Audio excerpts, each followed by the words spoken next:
Okay, on this one, it says classify the given function as polynomial, rational, or root, and then find the domain. So we've already got it marked as rational, and it is rational because it's got a variable in the denominator. To find the domain, we're going to take the denominator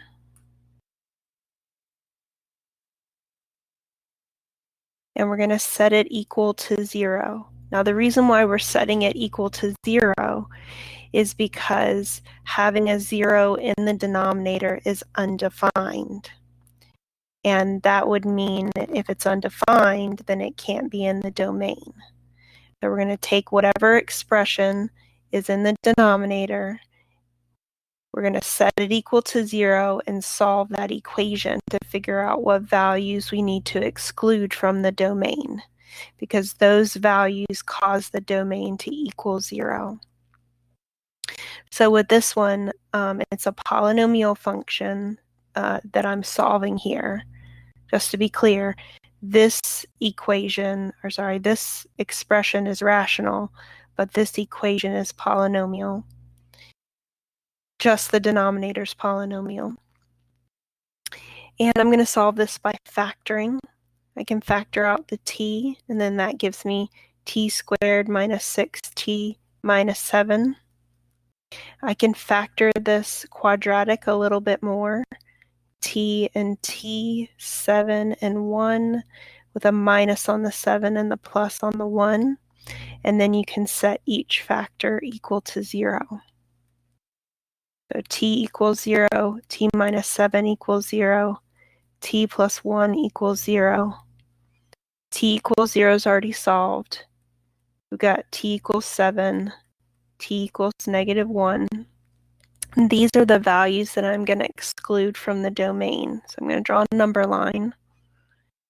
And I want to exclude a negative 1, a 0, and a 7. But I'm going to include everything else on the number line, so I'm shading everything else. Each one of these sections need to be written in interval notation. So the first section has a lower bound that would start at negative infinity and would stop when we get to that open circle that I've drawn, that value that we're going to exclude. Then the next one is going to start at negative 1 to 0. The next one goes from 0 to 7. And the last one goes from 7 to infinity. So this is going to be our domain. Our domain is every real number except for negative 1, 0, and 7. And this is how we write that in interval notation. For this question, we want to classify the given function as a polynomial function, rational function, or root function, and then find the domain. And we want to write the domain in interval notation. The function that we want to classify and find the domain for is f of t equals the 9th root of negative 5t plus 6. So we want to classify this function as either a polynomial function, a rational function, or a root function. So I think this one might be a little bit obvious, but since the function has a 9th root, we would classify it as a root function. So anytime you have a variable that's underneath a radical, we would classify that as a root function. So we're going to classify this as root. And then we're asked to find the domain of this function. Now, when we find the domain of a root function, we have to consider the index, because we find the domain of an even indexed root differently than we find the domain of an odd indexed root. So we want to pay attention to whether we have an even index or an odd index. Now, the index is this little number here, which tells us what type of root we're doing. Now the root is opposite of an exponent. So a square has a root of a square root. A cube, or the third power, has the opposite of cube root.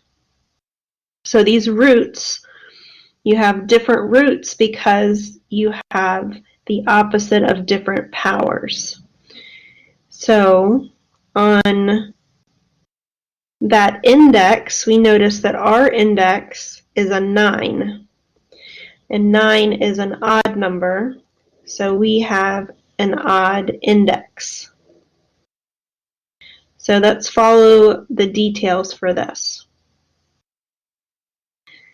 So for odd index, there are no restrictions on the domain of that root function with an odd index. So for that reason, the domain of all root functions with odd index will be all real numbers. So what this is saying is that there are no restrictions and there's no calculation needed for finding this domain. So the domain will be all real numbers or negative infinity to infinity because it has this odd index. The reason why even index functions, even index root functions have restrictions is because the square root of a negative will give you an imaginary number. That's not a real number. So this happens with square root, but it also happens with all even index. So if you take the nth root of -1 and n is even, you get an imaginary number. However, if you take the cube root of -1, that's -1. So when you have an even index of a negative number, the even root of a negative number, you get imaginary numbers. But if you have an odd root of a negative number, you get a real number. So the odd index has no restrictions and will have a domain of all real numbers.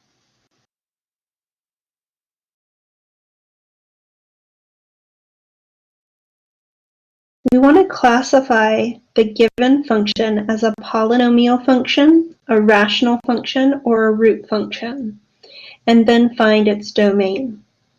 Write the domain in interval notation. The function we're working with is g of x equals the 8th root of 9 minus x. So I don't know if that makes the classification of the function obvious, but we have the 8th root, and that's going to make this a root function. Now more specifically, we want to pay attention to the index of the root, because the index classifies it even further, and we find the domain differently when we have an even index versus an odd index. So 8 is an even number, and so we have a root function with an even index.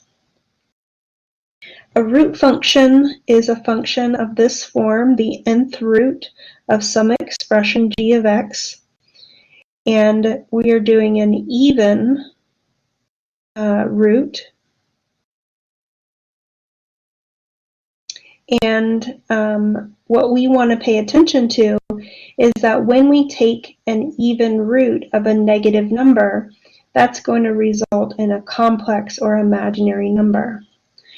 Right now we're only interested in real function values, and so we are not going to consider these imaginary or complex numbers. So that means that we need to restrict what is allowed inside of our radical or underneath the radical. We want only non-negative values, 0 or positive.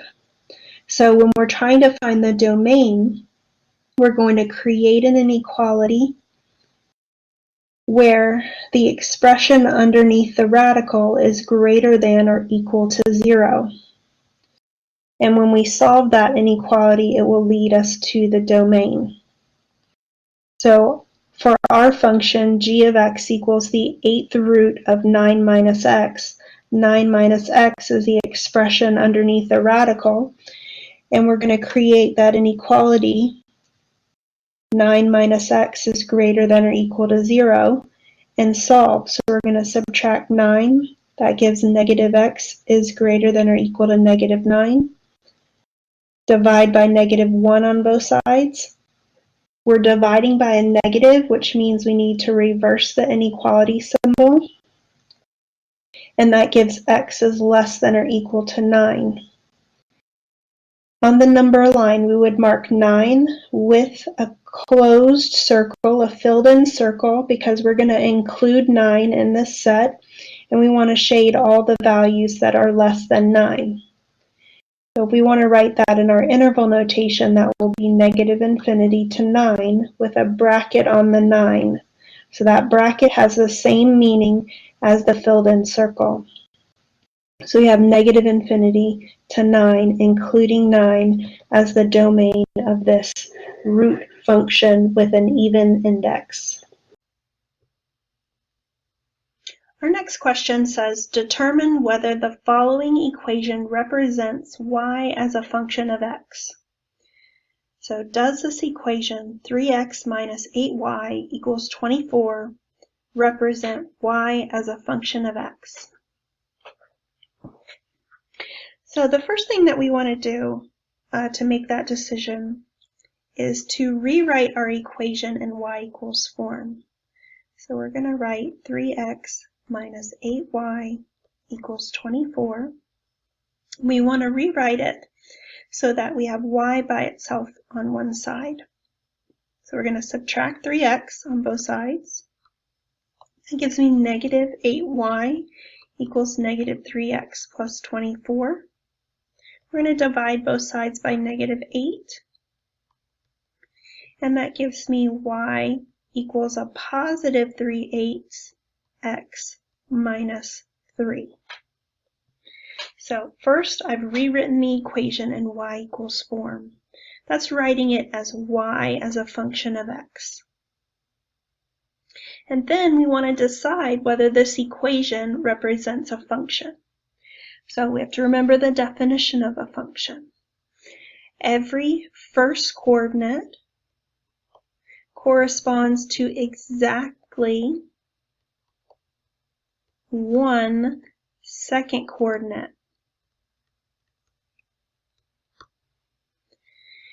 So our first coordinates are our x's and our second coordinates are our y's.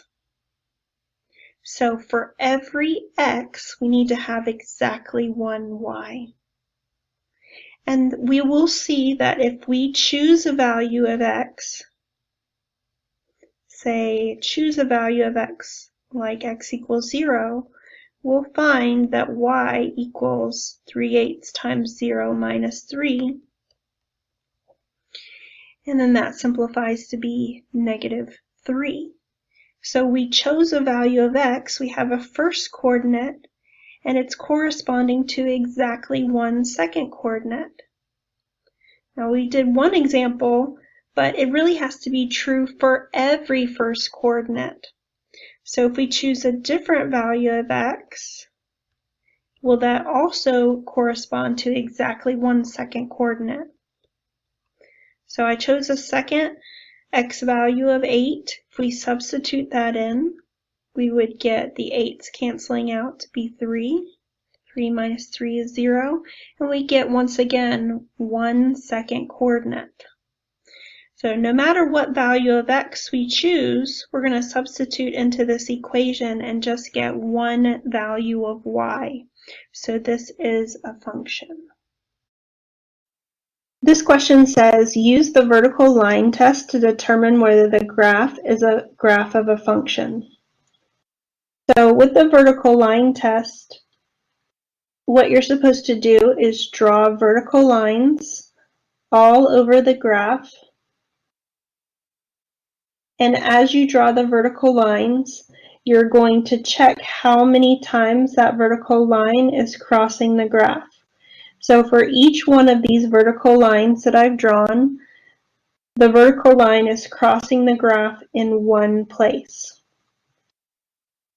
So if your vertical line crosses in 0 or 1 places, we can categorize that graph as a function. And if those vertical lines cross in more than one place, we would categorize those as not a function. So for this example, because every vertical line crosses the graph in one place, exactly one place, we would say that this is the graph of a function.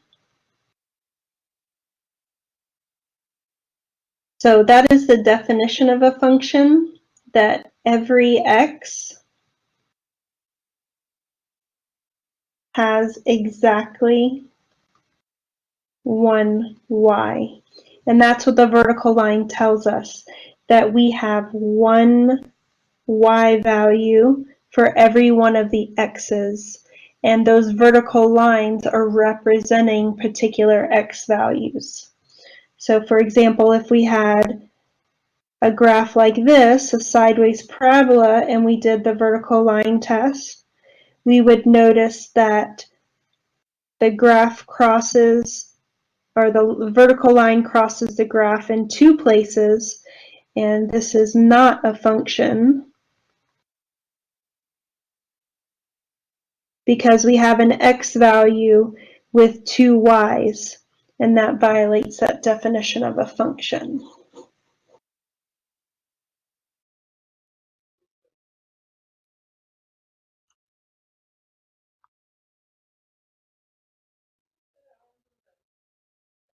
Thank you for checking out my videos. Have a great day.